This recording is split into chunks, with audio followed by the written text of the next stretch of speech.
आहात। आणि म्हणून मी नेहमी म्हणतो ही लढाई वाडा विरुद्ध गावगाडा आहे, ही लढाई प्रस्थापित विरुद्ध विस्थापित यांची लढाई आहे।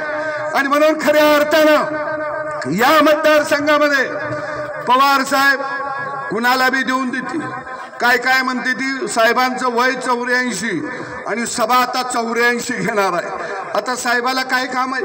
काय मसरं राखायची आहेत, काय पाणी पाजायचं आहे, शोच धंदा करायचा। पण साहेबाला मानावं लागेल ह्या वयात बी आमच्या सारख्याला चान्स देण्यात आला। ह्या वयात अहो बाप पोरग कर्तबगार झालं की प्रपंच त्याच्या हातात देतं आणि ग बसतं का नाही।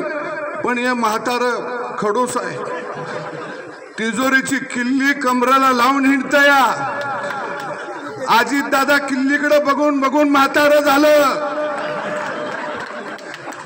अजित दादाच्या लक्षात आलं हे म्हातारं किल्ली देत कमराची काढत नाही, म्हणून दादा आता किल्लीला लोंबकाळत म्हणताय किल्ली तोडल्याशिवाय थांबणार नाही, कारण आता हे बाद झालं। अरे आम्हाला मी प्रपंच करून काय म्हातारा झाले प्रपंच करायचा का?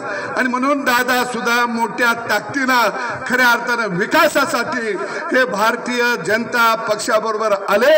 मी सांगोला आणि सगळ्या परिसरातला जनतेला आव्हान करू की आपण या देशाला नरेंद्र मोदीच्या रूपानं एक कणखर खऱ्या अर्थानं प्रधानमंत्री आपल्याला द्यायचा आहे।